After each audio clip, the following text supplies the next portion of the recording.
Bueno, Shabbat Shalom, amigos, bienvenidos a la comunidad Javerín Tobim, buenos amigos en hebreo. Estamos todavía transitando ya los últimos días de Pesaj, de lo que es la Pascua judía, y vamos a compartir ahora una reflexión de la palabra, un estudio con todos los amigos y hermanos de la comunidad y también para toda aquella gente que nos sigue a través de internet y las redes sociales.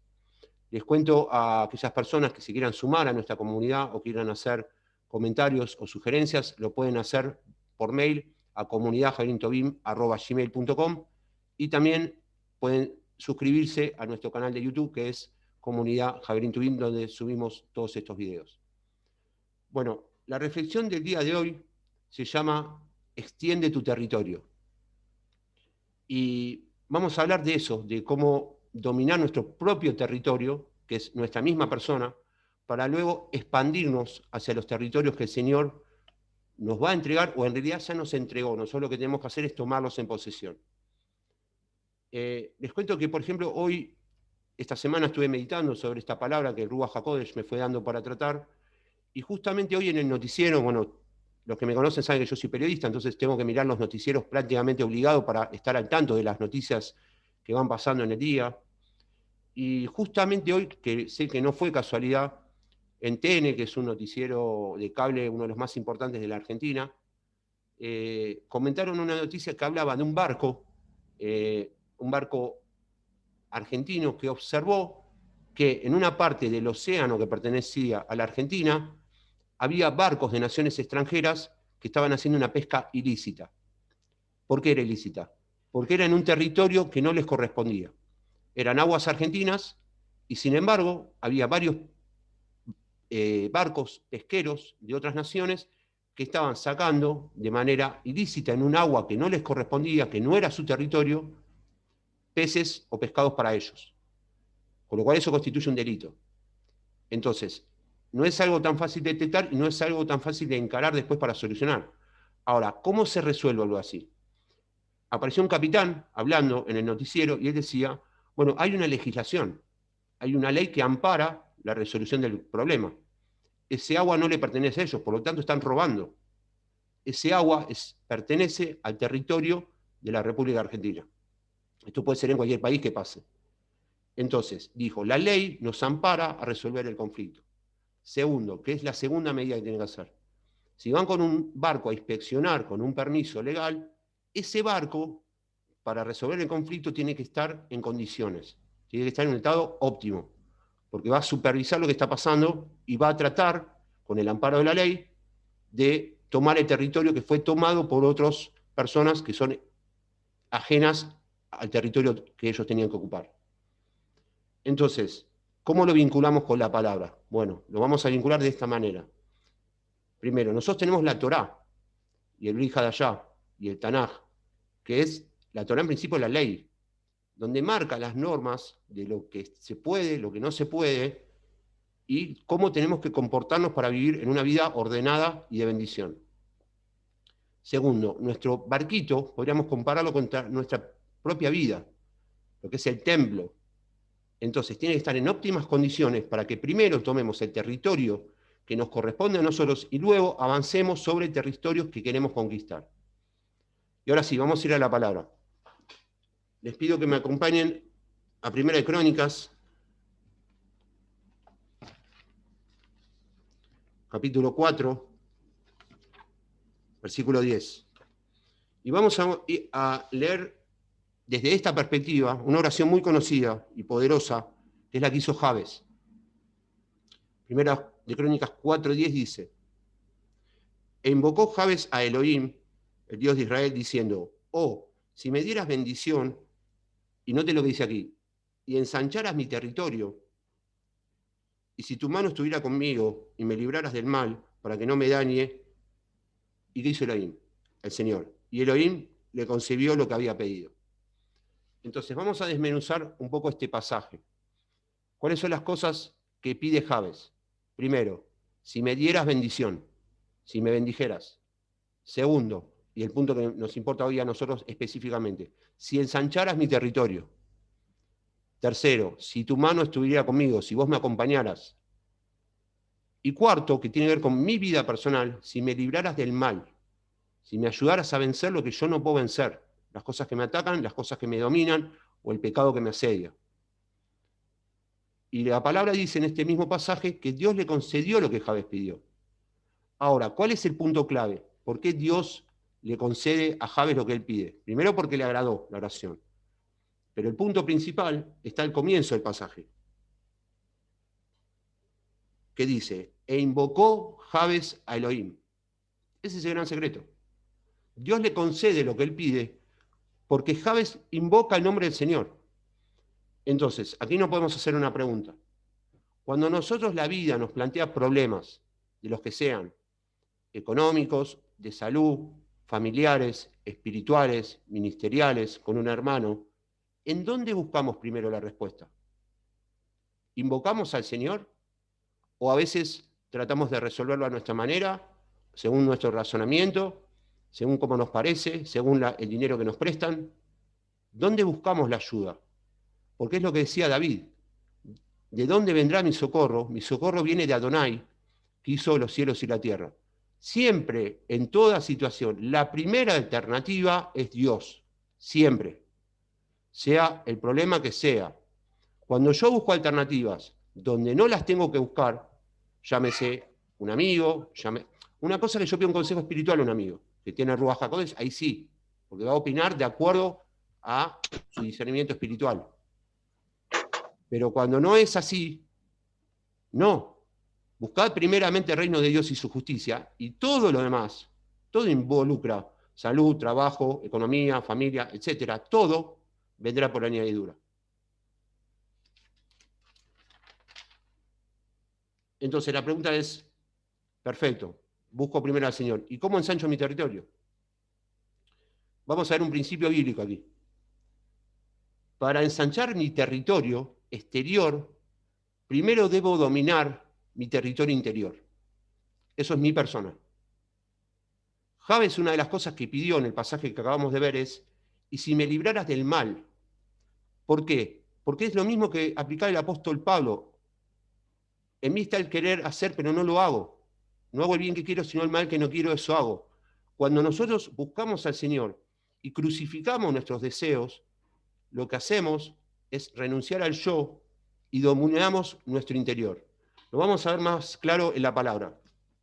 Les pido que me acompañen a Proverbios, capítulo 16, versículo 32. Proverbios 16, 32. Dice así, mejor es el que tarda en airarse que el fuerte, y el que se enseñorea de su propio espíritu, del espíritu propio, que el que toma una ciudad. O sea, que antes de ensanchar un territorio, llámese un nuevo trabajo, una pareja, una posición de liderazgo espiritual, la salud, primero tengo que dominar mi espíritu. ¿Cómo se domina el espíritu? Nosotros somos tripartitos. Estamos formados por espíritu, alma y cuerpo. Yo cuando oro tengo que sujetar mi espíritu a mi cuerpo a mi alma a mi espíritu y mi espíritu al Ruach HaKodesh de Dios. Sujetar a la voluntad del Señor. Sujeto mi cuerpo a mi alma. El cuerpo es la carne, lo que nosotros tocamos, el brazo, la mano, la pierna, eso es el cuerpo. Es lo que se enferma físicamente.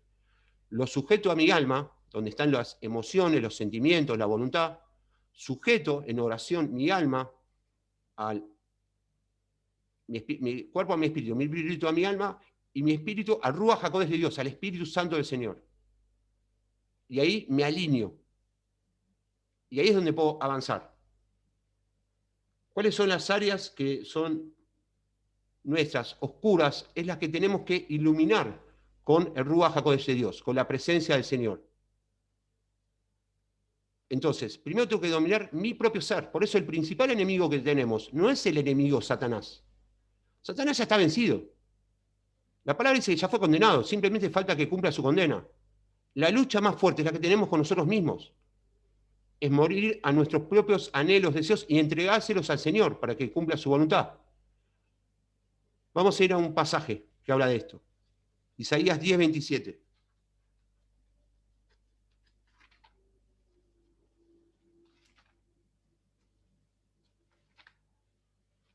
Isaías 10, 27 dice, y sucederá aquel día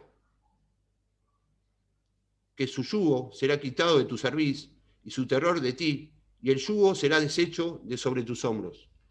¿Qué es lo que vence el yugo? La opresión, la unción. La unción vence el yugo. Es la presencia del Señor la que nos ilumina, aleja las zonas oscuras, dominamos nuestro ser y recién ahí podemos empezar a expandirnos hacia nuevos territorios. Para lograr eso, lo que tengo que hacer es renovar mi entendimiento, lo que dice la palabra, incorporar sabiduría del Señor, palabra del Señor, presencia de Dios, la verdadera identidad de la palabra que es judaica, y así yo puedo comprender, como dice en Romanos 10:2, renovar el entendimiento para comprobar cuál es la perfecta voluntad del Señor, que es buena, agradable y perfecta. No quiere decir sin problemas, es perfecta. Muchas veces Dios permite problemas, tribulaciones para que nosotros crezcamos y para que lo buscamos más todavía. Por ejemplo, en los desiertos. Entonces, ¿cómo avanzo una vez que logro esto? Para avanzar y conquistar un nuevo territorio que está pasando en Jabrín, por eso estamos hablando de eso. Jabrín se está expandiendo. Nosotros estamos obedeciendo al llamado del Señor. Predicar al judío primeramente y también al griego. Lo estamos haciendo. Dios está expandiendo territorio.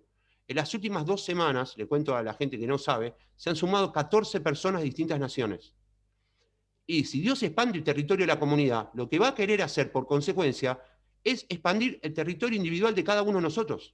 Eso quiere decir derrotar a los enemigos con los que cada uno luchamos, porque somos un cuerpo. Si el cuerpo se ensancha cada uno de los miembros. Es bendición el camino que viene, por eso nos tenemos que preparar.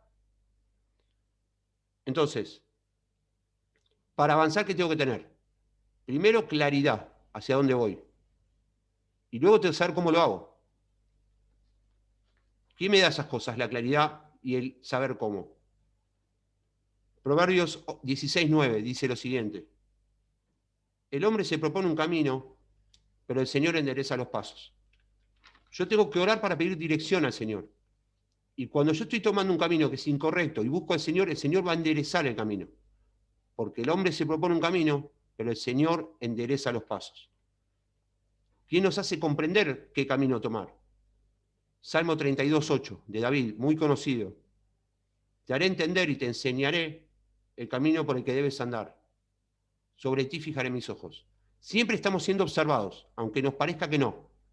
Primero por Dios, después por nuestros propios hermanos y aún por nuestra familia. Somos cartas leídas, dice la palabra. El mundo está mirando lo que hacemos. Y el mundo va a creer o no, de acuerdo a nuestro testimonio y de acuerdo al poder que nosotros reflejemos. No va a creer porque convenzamos. Eso es para la venta, no es para la parte espiritual del Evangelio. El Evangelio no consiste en palabras, sino en poder. Cuando yo oro por una persona y la persona es sana, es el poder de Dios, no mis palabras que lo convencieron. Lo mismo pasa con una persona incrédula. Si yo tengo un pariente incrédulo, le voy a predicar, en un momento va a decir, basta, no quiero más, como nos pasa a la mayoría. Tengo que orar por la persona. Porque es la oración y el poder de Dios la que va a transformar más mi testimonio. Si la persona, yo oro y ve poder, sí, fluye, Dios la sana de lo que sea, pero después quien le predicó y es un pariente, su vida es un desastre, no refleja el amor de Dios y el poder de Dios, va a dejar de creer. Por eso es muy importante también permanecer firmes en el camino. Vamos a tomar un caso de ensanchamiento de territorio, uno de los más importantes de toda la palabra. Hubo grandes conquistadores en la palabra del Señor que lograron ensanchar el territorio de Israel. El principal de ellos seguramente es el rey David. También hubo otros como Gedeón y varios más, Josué. Pero vamos a tomar en este caso un capítulo que habla de las conquistas de David, cuando él empieza a extender sus dominios.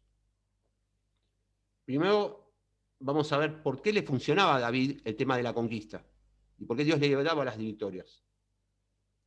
Él mismo escribió en el Salmo 37:5, y esto tómenlo muy en cuenta para cada uno de la vida de ustedes y la mía misma también. Salmo 37:5 dice, encomienda a Adonai tu camino y confía en él, y él hará. Delega tu camino en el Señor. Confía en él, que no es un tema menor, es creer que Dios lo va a hacer, y él lo va a hacer. Eso decía David, inspirado por el Ruach HaKodesh, por el Espíritu Santo. Entonces, él toma 2 puntos. Primero, ¿qué hizo? Entregó su camino al Señor. Eso implica, entre otras cosas, su vida espiritual, sus luchas, sus batallas, su gobierno, su familia. Se lo entregó al Señor. El segundo punto, que es tan importante como el primero, confió en Dios. Pero no es creo un ratito, es creo. Salmo 91:2, él habla de su confianza. Dice, diré yo a Adonai, esperanza mía y castillo mío, mi Dios en quien confiaré. Yo delego mi destino al Señor. Señor, te entrego mi vida. Eso es lo que decimos siempre, pero lo hacemos. Señor, te entrego mi vida. Te entrego mi economía, te entrego mi salud, te entrego mi familia. Esa es la oración. Todo es tuyo. Y lo poco mucho que tengo te lo debo a ti. Eso dice la palabra.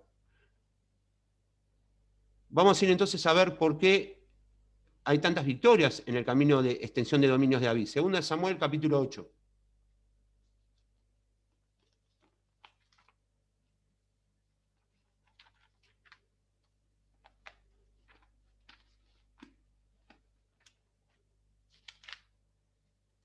Segunda de Samuel, capítulo 8. Vamos a leer en principio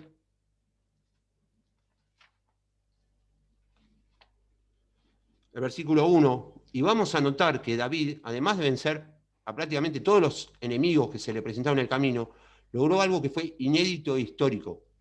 Él logró vencer a los filisteos y tomar la capital de los filisteos.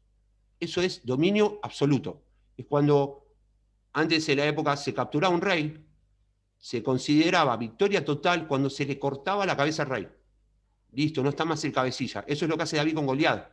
Lo mata, pero lo extermina cortándole la cabeza. Eso decretaba victoria absoluta sobre el enemigo. Lo mismo pasaba con los territorios. Cuando yo tomaba una tierra, era victoria total cuando yo tomaba la capital del reino. Por eso Jerusalén era tan custodiada. Y por eso a David le costó tanto. Él tuvo que enfrentar a los jebuseos, que les dijo, si entran acá los cojos y no sé qué, no van a entrar. Y él dijo, yo le entro hasta con los cojos, porque sabía que iba con Dios. Y se la quitó igual a Jerusalén. Pero él contaba con el favor de Adonai. Y su confianza estaba plenamente en el Señor. Él no confiaba en su ejército, él no confiaba en el sentido que sabía que su fuerza de victoria no estaba ahí. Él entrenaba a sus soldados. Es lo que hacemos acá. Hay que entrenarse, hay que prepararse. El caballo se alista para la batalla, dice el proverbio. Más la victoria viene de Adonai. La victoria no está en el caballo. La victoria no está en tu inteligencia, la victoria no está en tu talento, la victoria no está en tus recursos económicos. La victoria está en Adonai. Después Dios te da esas cosas. Segunda de Samuel, capítulo 8, versículo 1. Aconteció después de esto que David derrotó a los filisteos y los sometió. Y David tomó rienda ¿de qué? De la capital, de mano de los filisteos. Eso es victoria absoluta. Basta con los filisteos. Ya hicieron bastante lío. Se terminó. Enemigos históricos de Israel. Además, pueden leer en el mismo capítulo, que habla el 2 de Samuel 8, de todos los pueblos que derrotó, se los voy a mencionar. Moab, Soba, Siria de Damasco, Egipto, Amat, Edom. Grandes enemigos de Israel. Entonces, yo tengo que detectar para avanzar sobre un territorio cuáles son mis enemigos. ¿Con qué estoy luchando? Para yo tener victoria en un territorio y quiero avanzar, primero tengo que saber con qué lucho yo en mi vida personal. ¿Cuál es mi problema? El desánimo, la depresión, la falta de trabajo, un hijo con el que me llevo mal. Tengo que detectarlo y direccionar mi oración al Señor poniendo mi confianza en que Dios lo va a resolver. No es con fuerza ni con ejército, sino con tu Santo Espíritu. Ahora, ¿por qué David tenía las victorias que tenía y era el gran rey David? ¿Por qué tenía un corazón totalmente consagrado a Dios? Y lo vamos a ver ahora en 2 Samuel 8, de los versículos 9 al 12, lo que él hace con los botines que captura, con los tesoros que captura. Dice, versículo 9, cuando Toy, rey de Amat, oyó que David había vencido a todo el ejército de Hadadezer, Toy envió a su hijo Joram, al rey David, para saludarlo y felicitarlo por el combate y derrota a Hadadezer. Y llevaba en su mano, mire lo que tenía, objetos de plata, objetos de oro y objetos de bronce, los cuales el rey David, ¿qué hizo David con todo eso que capturó? Se lo dedicó a Adonai. El botín de guerra, todo se lo dedicó a Adonai. añadiéndolos a la plata y al oro que había tomado de todas las naciones sometidas. Encima le agregó lo que ya tenía. La pregunta es, ¿qué hago yo con lo que el Señor me da? Yo tengo trabajo, tengo salud, tengo familia, o poco. ¿Qué hago con eso que Dios me da? ¿Cómo administro lo que Dios me da, sea mucho o poco? David tenía un corazón que primero estaba Dios.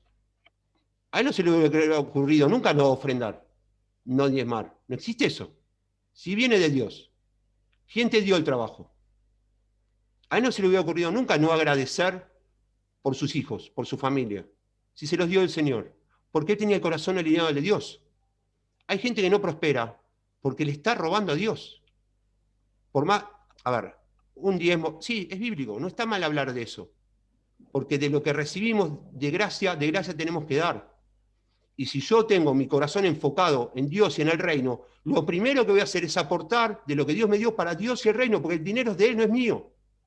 Y lo mismo con los talentos, y lo mismo con los dones, y lo mismo con... Si Dios me dio dones para el evangelismo, para hacer levita, y no los uso, estoy mal usando lo santo.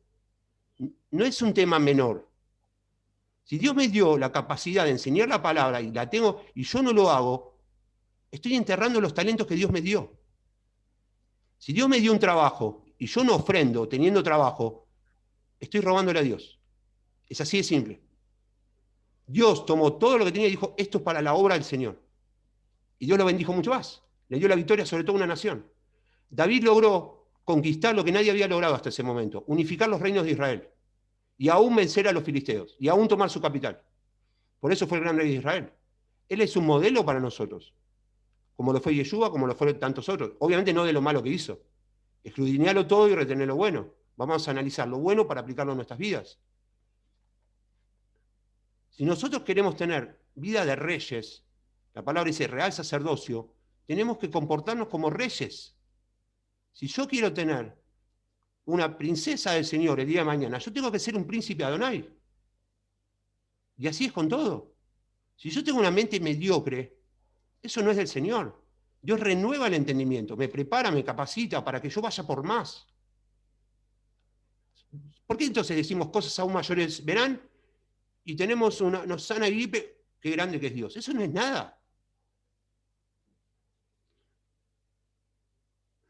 Primera de Crónicas 29:14 dice, de lo recibido de tu mano, y no habla de dinero solamente, de tu mano, talentos, servicio, ministerio, familia, de lo recibido de tu mano, eso te doy. El corazón de David latía al ritmo del corazón de Dios. Por eso vamos a leer en Hechos 13:22.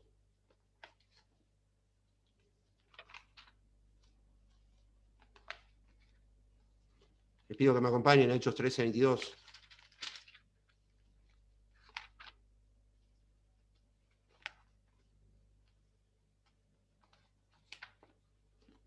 Dice lo siguiente.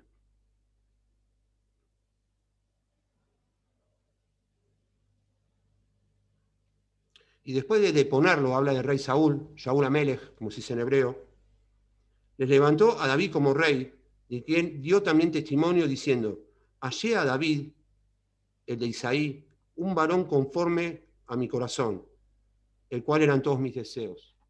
Qué hermoso que Dios diga esto de nosotros, ¿no? Encontré una hija mía, con un corazón conforme al mío. Y les digo que no es tan difícil lograrlo. El yugo del Señor es liviano y ligero, es proponérselo.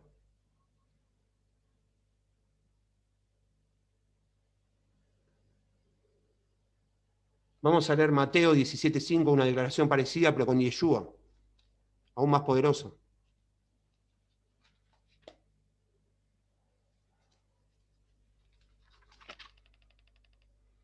Mateo 17:5. Estamos en la transfiguración en el monte, donde se presenta Yeshua lleva a Pedro, Jacobo y Juan, y en la transfiguración aparecen Moisés y Elías. Y lo que pasa es esto, versículo 5, Mateo 17. Estando él aún hablando, he aquí una nube luminosa lo cubrió, y de pronto una voz de la nube diciendo, este es mi Hijo amado, en que tengo, ¿qué? Complacencia. Me complazco en el hijo que tengo. Nosotros tenemos que lograr eso. Que Dios diga, me complace tenerte, Marcelo, como hijo. Me complace, pónganle el nombre que quieran, tenerte como hijo. A él oíd. Fue bueno crearte. Cuando el Señor crea en Bereshit los cielos, la tierra, todo dijo, y creó la luz y dijo, es buena. Nosotros tenemos que lograr que Dios, cuando hablemos con él, nos diga, fue bueno crearte. Me complace tenerte como hijo. No es difícil. El enemigo nos hace creer que sí. Entonces, la pregunta es, el Señor dijo esto de David, he encontrado un varón conforme a su corazón al mío. Y Yeshua dijo, me complace que sea mi hijo. La pregunta entonces es, ¿qué te dice Dios cuando orás? Cada vez que vas a orar, no pido que me conteste nadie, están los micrófonos apagados, pero para que pienses, cada vez que vas a orar, ¿qué te dice Dios? ¿Hace una semana que no te veo? ¿Por qué no fuiste a predicarle el otro día cuando salieron con la gente? ¿Por qué no estás ofrendando el dinero que yo te doy? ¿Qué te dice Dios? ¿Te felicita? ¿Te dice, excelente, fuiste a ver unos ancianos que necesitaban comida? ¿Te dice, qué bueno que estás congregando todas las semanas? ¿Te dice, por qué no fuiste esta semana a congregar? ¿Qué te dice Dios? ¿Te dice, ayer no te vi? ¿Te dice, ayer me quedé esperándote? ¿Qué es lo que te dice? Cada cual sabrá lo que Dios le dice. Nosotros tenemos que buscar, si el modelo es Yeshua, que diga, este es mi hijo amado, en quien tengo complacencia.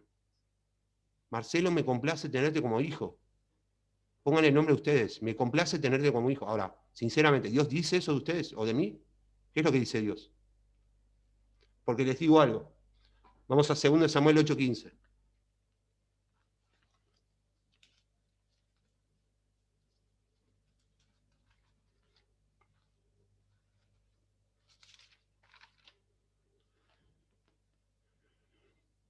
David fue preparado para administrar bien lo poco y Dios le iba subiendo de niveles y en un momento llegó a ser rey de Israel y un gran administrador. El versículo 15 de 2 Samuel 8 dice, David reinó sobre Israel, sobre todo Israel, y practicaba el derecho y la justicia con todo su pueblo. No había excepción de personas para David. Pero él se basaba en dos cosas que aprendió en el camino con Dios. Derecho y justicia.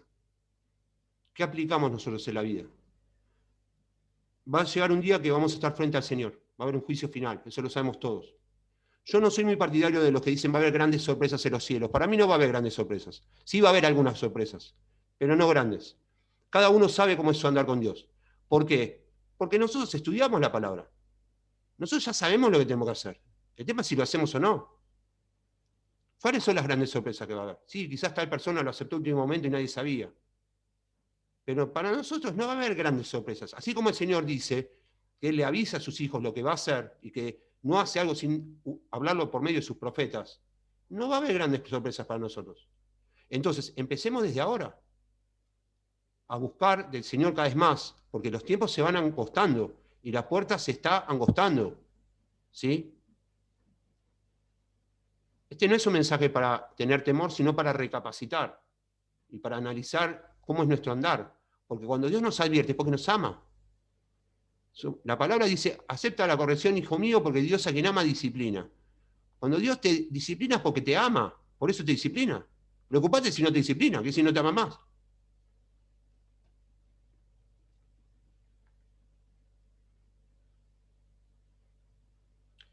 Otro punto, lo acabamos de ver con el pasaje de David. David gobernó sobre Israel cuando ya aplicaba justicia y equidad. El Señor te va a preparar y te va a ampliar los territorios cuando vea que vos sos fiel en el territorio que tenés hoy. Si vos aún no podés gobernar tu propia vida de parte del Señor, ¿cómo vas a, por ejemplo, liderar a 10 personas? Si no podés con tu propia vida. ¿Cómo vas a poder ser luz a tus hijos y a tus parientes si no podés con tu propia vida? Entonces, tenemos que tomar la autoridad primero sobre nuestro territorio, nuestra persona. Y ahí sí empezamos luego, cuando Dios nos va preparando, en la búsqueda, en el estudio, en la capacitación, en la práctica, a gobernar con juicio y equidad. Eso implica, entre otras cosas, poner primero a Él, poner a Dios en primer lugar en nuestras vidas. ¿Cuándo? Siempre. Dios es celoso, Dios no comparte su gloria con nadie. En los momentos que Que vamos a fallar, seguro. Pero tenemos que esforzarnos. Segundo, fundamental, amor al prójimo. Está en el segundo mandamiento. No fijarme en mí nada más, sino qué puedo hacer por mi prójimo. Ahí muestro el amor. Y tercero, fidelidad y obediencia a su palabra. Entonces, para eso, tengo que estudiar su palabra. Tengo que ir a la raíz original para ver qué es exactamente lo que Dios quiere. Eso es precisión. ¿Cómo voy a hacer lo que Dios quiere si yo lo tengo contaminado el mensaje? No va a llegar. Mateo 25, 23.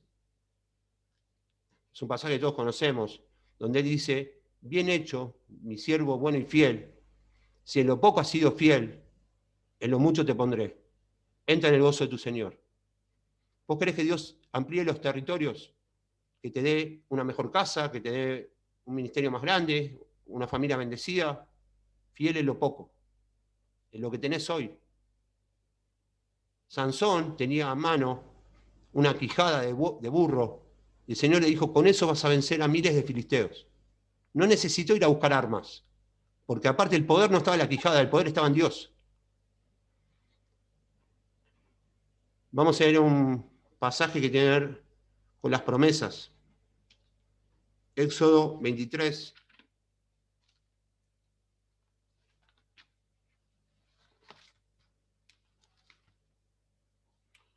Versículos 27 al 30.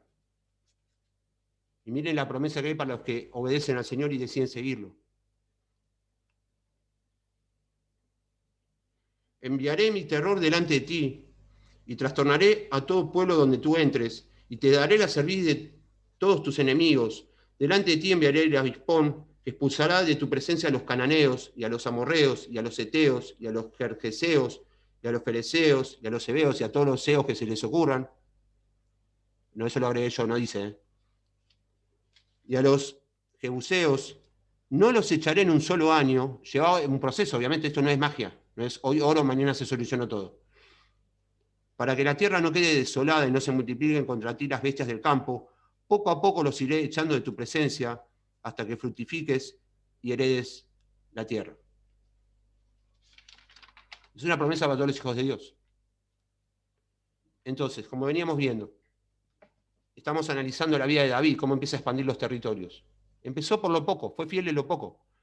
David primero administró bien un grupito de ovejas. Dios después le dio un grupo de menesterosos, afligidos, endeudados. No fue fácil.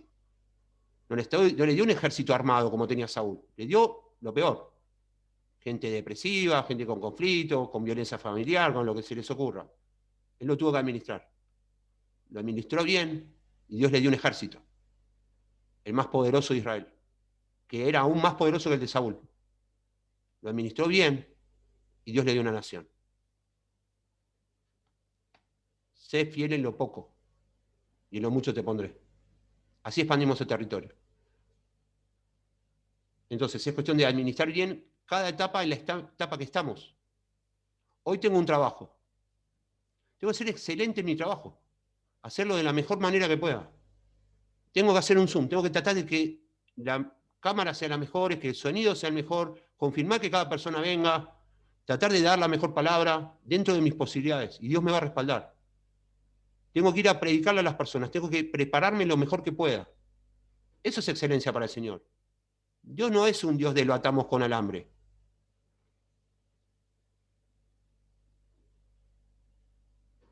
Y si vos lográs ser fiel en el poco territorio que hoy puedas tener, Dios te va a ayudar a que tomes el nuevo territorio que Él ya te asignó, porque esa es la gran ventaja y la gran bendición. Y lo vamos a ver en la palabra. Y con esto ya vamos a ir cerrando. Dios no te promete que te va a dar una tierra. Dios ya te la dio. Y hay una diferencia muy grande con eso. Vos lo que tenés que hacer es entrar a tomarla en posesión, pero Dios ya te la dio. Josué, capítulo 1, versículo 3. Como dije a Moisés, todo lugar que pise la planta de vuestro pie, noten el tiempo verbal, lo he entregado a vosotros. Ya lo entregó, no dice te lo voy a entregar, te lo estoy entregando. Lo he entregado, el territorio ya está asignado, te está esperando. Ya es tuyo. Pero es como que a mí me digan, tenés un departamento en Mar del Plata para vos, y yo no hago nada por tomarlo. Y es lo mismo que nada. Está bien, está mi nombre. Me va a generar gasto encima.